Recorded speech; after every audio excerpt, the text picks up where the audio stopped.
Assalamualaikum warahmatullahi wabarakatuh. Mohon izin Pak, mohon izin memperkenalkan diri. Nama saya Nining Baidlasari dari kelas Meteorologi 5B NPT 112200076. Izinkan saya untuk memulai video ini untuk menjawab ujian tengah semester mata kuliah Fisika Awan. Masuk pada soal pertama, jelaskan konsep diagram dari tahap-tahap mikrofisis awan. Tahapan dari mikrofisis awan yang pertama yaitu difusi. Proses di mana uap air berubah menjadi tetesan air kecil dengan menempel pada partikel kecil di udara yang disebut aerosol. Proses ini terjadi ketika suhu di atas titik beku, di mana proses molekul uap air bergerak dengan bebas dan menyebar ke permukaan tetesan melalui perbedaan konsentrasi. Pada awan yang memiliki sedikit partikel aerosol, difusi berlangsung lebih cepat sehingga tetesan air bisa tumbuh lebih besar dengan cepat. Namun di awan yang terpolusi, difusi menjadi lebih lambat karena banyaknya partikel yang bersaing untuk mendapatkan uap air sehingga menghasilkan lebih banyak tetesan kecil. Adapun tahapan yang kedua yaitu tahapan kolisi dan koalensi. Adalah proses di mana tetesan air di awan bertabrakan yang disebut kolisi dan bergabung yang disebut koalensensi untuk membentuk tetesan yang lebih besar. Proses ini terutama terjadi pada awan hangat di mana suhu lebih tinggi daripada titik beku. Kolisi dipengaruhi oleh ukuran tetesan, perbedaan kecepatan jatuhnya, dan gerakan udara di dalam awan. Tetesan yang lebih besar jatuh lebih cepat dan dapat menangkap tetesan yang lebih kecil sehingga membuatnya bergabung dan tumbuh lebih besar. Koalesensi adalah proses utama dalam pembentukan tetesan yang lebih besar dan mempercepat proses hujan terutama pada awan yang memiliki sedikit partikel aerosol. Lanjut pada tahapan mikrofisis yang ketiga yaitu warm rain out. Proses turunnya hujan dari awan hangat tanpa ada kristal es. Proses ini sepenuhnya bergantung pada kolisi dan koalesensi untuk membentuk tetesan hujan.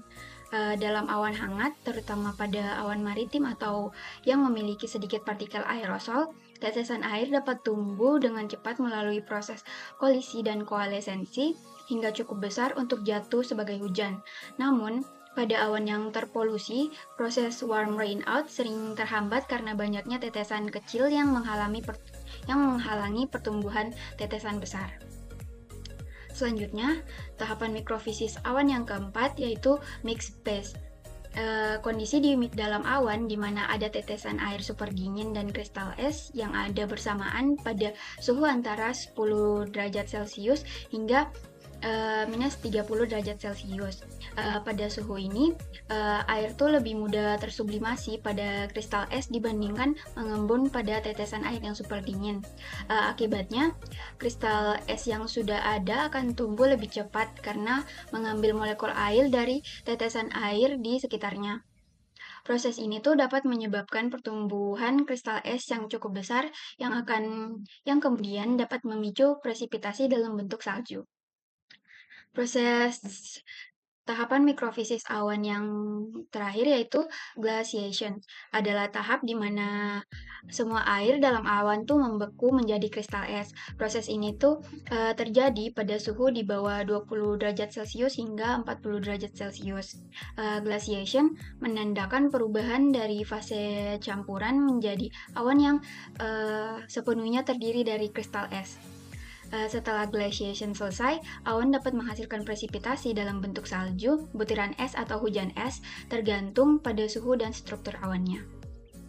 Awan yang mengalami glaciation sepenuhnya lebih stabil dan cenderung menghasilkan presipitasi yang lebih banyak karena kristal es dapat saling bertabrakan dan bergabung menjadi partikel yang lebih besar.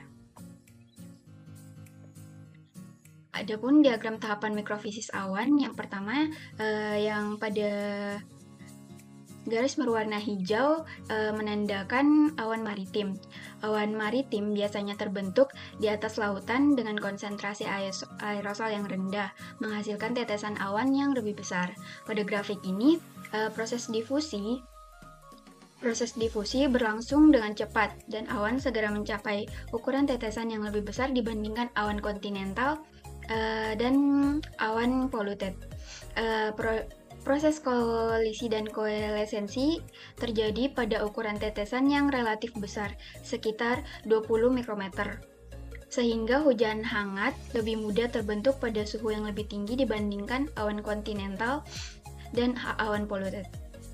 Ini mengindikasikan bahwa awan maritim itu lebih efisien dalam menghasilkan hujan hangat. Awan maritim memasuki fase campuran pada suhu yang lebih tinggi dan glaciation atau pembentukan es juga terjadi lebih awal dibandingkan awan lain, mencerminkan lingkungan yang mendukung pertumbuhan es yang lebih cepat. Selanjutnya yaitu kontinental, yang dilambangkan oleh kurva berwarna merah. Awan kontinental terbentuk di daratan dengan konsentrasi aerosol yang lebih tinggi dibandingkan awan maritim yang menghasilkan tetesan awan yang lebih kecil. Proses difusi menghasilkan tetesan yang lebih kecil sehingga radius efektifnya lebih lambat bertambah. Proses kolisi dan koalesensi pada awan kontinental terjadi pada ukuran tetesan yang lebih kecil dibandingkan awan maritim. Dan hujan hangat juga tertunda hingga radius efektif yang lebih besar. Pada awan kontinental memasuki fase campuran pada suhu yang lebih rendah dibandingkan awan maritim. Hal ini tuh menunjukkan bahwa awan kontinental memiliki efisiensi pembentukan hujan yang lebih rendah dan memerlukan kondisi yang lebih dingin untuk memulai mixed fase dan glaciation. Selanjutnya yaitu pada awan polluted yang ditunjukkan pada kurva berwarna biru. Awan polluted ini terbentuk di lingkungan dengan konsentrasi aerosol yang sangat tinggi, misalnya kayak di daerah industri atau perkotaan, yang menghasilkan tetesan awan yang sangat kecil dan padat. Proses difusi terjadi pada ukuran tetesan yang lebih kecil dan padat. Proses pada kolisi dan koalesensi tertunda secara signifikan dan membutuhkan ukuran tetesan yang lebih besar untuk bisa terjadi karena tingginya konsentrasi aerosol. Awan ini memiliki tetesan yang sangat kecil sehingga menghambat proses penggabungan menjadi tetesan yang lebih besar. Hujan hangat juga terhambat pada awan polluted, seringkali tidak tercapai kecuali ukuran tetesan itu sangat besar atau dalam kondisi sangat dingin. Awan polluted ini memasuki fase campuran dan glaciation pada suhu yang jauh lebih rendah yang menunjukkan tingginya konsentrasi aerosol menyebabkan penundaan pada semua proses mikrofisis terutama dalam pembentukan hujan dan es. Selanjutnya kita masuk pada soal yang kedua, yaitu menjelaskan tentang curvature effect pada pembentukan butiran awan, solid effect pada pembentukan butiran awan, dan kaitannya pada pembentukan dan kaitan keduanya pada pembentukan butiran awan. Yang pertama yaitu curvature effect. Atau efek Kelvin adalah fenomena di mana ukuran tetesan air mempengaruhi tekanan uap di sekitarnya. Pada permukaan datar, molekul air di permukaan relatif stabil karena gaya tarik-menarik antar molekul ini lebih kuat. Hal ini tuh menyebabkan tekanan uap jenuh atau jumlah kelembapan yang dibutuhkan agar tidak terjadi penguapan tuh lebih rendah dibandingkan pada permukaan melengkung. Sebaliknya, tetesan awan kecil pada permukaan melengkung ini menghasilkan kondisi yang berbeda. Efek kelengkungan yang lebih signifikan pada tetesan yang lebih kecil seperti yang terlihat pada kurva di sebelah kiri, karena kelengkungan, molekul-molekul air pada permukaan tetesan lebih mudah terlepas ke udara sehingga tekanan uap jenuh ini di sekitar tetesan perlu lebih tinggi untuk menjaga keseimbangan antara penguapan dan kondensasi. Kondisi ini disebut juga sebagai supersaturasi, di mana kelembapan relatif di lingkungan sekitar harus melebihi 100% agar tetesan tetap stabil dan tidak menguap. Selanjutnya yaitu solid effect. Solid effect atau efek zat terlarut adalah fenomena yang menjelaskan bagaimana keberadaan zat terlarut dalam air mempengaruhi pembentukan butiran awan. Ketika zat terlarut seperti garam atau partikel lainnya ditambahkan ke dalam air, tekanan uap dari larutan tersebut menjadi lebih rendah sehingga lebih mudah terbentuk dan bertahan dibandingkan dengan air murni. Ini terjadi karena molekul zat terlarut menghalangi molekul air untuk menguap, sehingga mengurangi jumlah molekul air yang dapat berada dalam fase gas. Dengan kata lain, zat terlarut ini membantu menurunkan tekanan uap yang diperlukan untuk kondensasi, sehingga memudahkan pembentukan tetesan air yang lebih besar. Selanjutnya itu kaitan curvature dan solute effect. Curvature effect ketika partikel aerosol sangat kecil, efek kelengkungan permukaan membuat tekanan uap jenuh di sekitar partikel ini meningkat. Akibatnya, dibutuhkan rasio kejenuhan yang sangat tinggi untuk memulai kondensasi pada partikel kecil ini. Semakin kecil radius partikel, semakin besar kelengkungannya, dan semakin tinggi rasio kejenuhan yang diperlukan agar partikel dapat menarik uap air. Selanjutnya, solute effect. Pada radius kecil, solute effect sangat signifikan karena partikel aerosol yang mengandung zat terlarut memerlukan saturation rasio yang lebih rendah untuk menarik uap air dan membentuk tetesan. Saat radius partikel bertambah, efek ini menjadi semakin lemah. Ini ditunjukkan dengan kurva putus-putus yang semakin mendekati 1, yaitu rasio kejenuhan normal ketika radius meningkat. Akhirnya, ketika partikel menjadi lebih besar, efek zat terlarut ini menjadi kurang dominan dan tetesan awan terbentuk pada rasio kejenuhan yang lebih standar. Selanjutnya kita masuk pada kurva utama Kohler, yaitu radius kecil. Pada radius kecil, solute effect bekerja dengan menurunkan tekanan uap jenuh di atas partikel yang mengandung zat terlarut, sehingga menurunkan rasio kejenuhan yang diperlukan untuk kondensasi. Saat radius meningkat, curvature effect menjadi kurang dominan dan partikel mulai teraktivasi di daerah yang ditandai sebagai activate dan dapat menarik lebih banyak uap air pada saturation rasio yang lebih rendah, memungkinkan tetesan tumbuh dengan cepat menjadi butiran awan. Selanjutnya puncak kurva yang menjadi titik kritis aktivasi. Puncak kurva Kohler disebut sebagai titik kritis aktivasi. Pada titik ini, partikel aerosol memiliki ukuran dan rasio kejenuhan yang tepat untuk teraktivasi menjadi tetesan awan. Setelah partikel mencapai titik ini, partikel tersebut tidak lagi memerlukan saturation rasio yang tinggi untuk terus tumbuh. Tetesan ini sekarang dapat menarik lebih banyak uap air dan tumbuh secara cepat. Selanjutnya kita masuk pada perkembangan beberapa modifikasi dari teori parsel udara sebagai efek dari teori parsel yang terlalu cepat dalam akselerasi gaya buoyancy. Teori parsel adalah model konseptual yang menggambarkan pergerakan udara kecil yang disebut parsel udara di atmosfer untuk mempelajari dinamika atmosfer seperti pembentukan awan, hujan, dan pola cuaca lainnya. Dalam teori ini, massa udara diasumsikan sebagai unit terisolasi yang memiliki sifat fisik seperti suhu, kelembapan, dan tekanan yang dapat berbeda dari lingkungan sekitarnya. Menurut prinsip ini, jika parsel lebih hangat dan lebih ringan dibandingkan udara sekitarnya, ia akan terdorong ke atas oleh gaya buoyancy dan kepadatannya tuh lebih rendah. Dan sebaliknya, jika parsel lebih dingin dan lebih padat, ia akan tenggelam atau turun. Namun teori parsel dalam bentuk standarnya tuh seringkali mengabaikan beberapa faktor kompleks yang sebenarnya terjadi dalam pergerakan parsel udara di atmosfer. Oleh karena itu, berbagai modifikasi terhadap teori parsel itu telah dikembangkan untuk memperbaiki keterbatasan ini. Adapun modifikasi dari teori parsel yang pertama yaitu beban air kondensasi. Ketika udara naik dan uap air di dalamnya mengalami kondensasi, tetesan air yang terbentuk memberikan beban tambahan pada parsel tersebut. Beban kondensasi ini mengurangi efek buoyancy dan massa parsel bertambah sehingga memperlambat laju kenaikannya. Yang kedua yaitu mengkompensasi gerakan ke bawah. Gerakan ke atas dari parsel udara menciptakan kekosongan yang harus diisi massa udara di sekitarnya, sehingga menyebabkan gerakan kompensasi ke bawah atau subsidence di sekitar parsel. Proses ini, udara yang turun akan memanas dengan laju adiabatik kering. Suhu lingkungannya yang terpengaruh oleh gerakan ini ikut mempengaruhi daya apung parsel.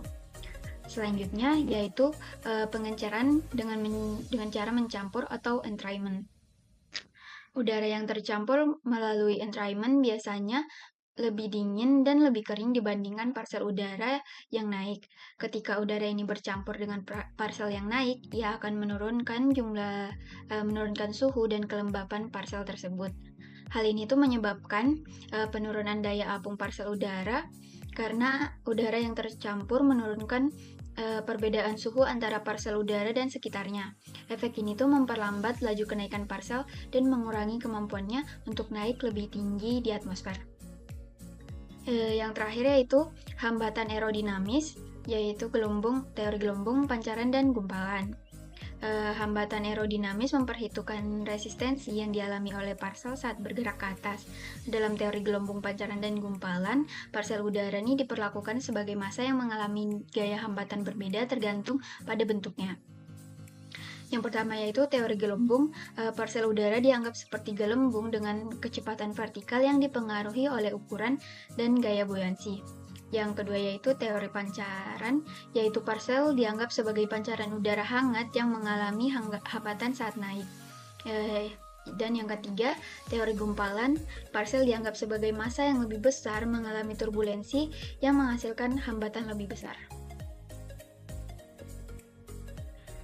Selanjutnya, soal nomor 4. Sebuah droplet dari ukuran 2,xx mikrometer menjadi ukuran 3x,x mikrometer dalam selang waktu 1x,x menit di suhu minus 10 derajat Celcius pada tekanan 6x,x kilopascal. Hitunglah supersaturation lingkungan dengan mengabaikan efek pelarutan dan kelengkungan di dalam persamaan pertumbuhan droplet. Dan XX adalah 2 digit NPT terakhir Anda. Adapun NPT terakhir saya yaitu 76, jadi diketahui ukuran awal droplet yaitu 2,76 mikrometer, dan ukuran terakhir droplet yaitu 37,6 mikrometer. Selang waktunya 17,6 menit, suhunya min 10 derajat Celcius, tekanan 67,6 kilopascal, dan konstanta tetap yaitu 101,5. Yang pertama yaitu kita ubah ukuran droplet dari mikrometer ke meter yang menghasilkan 2,76 kali 10 pangkat min 6 meter. Itu untuk ukuran awal droplet. Dan untuk ukuran terakhir droplet 37,6 kali 10 pangkat min 6 meter. Selanjutnya yaitu ubah selang waktu dari menit ke detik. Dari 17,6 menit menjadi 1056 sekon. Selanjutnya kita substitusi ke rumusnya dan mendapatkan nilai sekitar 6,89 kali 10 pangkat min 15. Selanjutnya pada soal nomor 5, berapa nilai kecepatan angin vertikal U pada periode orografi yang sebanding dengan periode dari buoyancy oscillation jika lapisan dari udara tak jenuh melewati daerah orografi dengan ketinggian x,x km terpisah dari arah aliran lapse rate 4,xx derajat Celcius per kilometer dengan suhunya adalah 2x,x derajat Celcius. Diketahui bahwa xx adalah 2 digit terakhir NPT Anda. Adapun NPT saya, 2 digit terakhir dari NPT saya yaitu 76, jadi diketahui ketinggiannya yaitu 7,6 km atau 7.600 meter, lapse rate-nya 4,76 derajat Celcius per kilometer, suhunya yaitu 27,6 derajat Celcius, dan percepatan gravitasinya 9,81 meter per sekon kuadrat.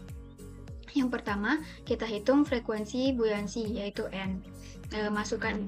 Masukkan nilai pada persamaan yang menghasilkan nilai frekuensi buoyancy ini sekitar 0,01324 S-1. Selanjutnya yaitu hitung periode osilasi buoyansi, yaitu T.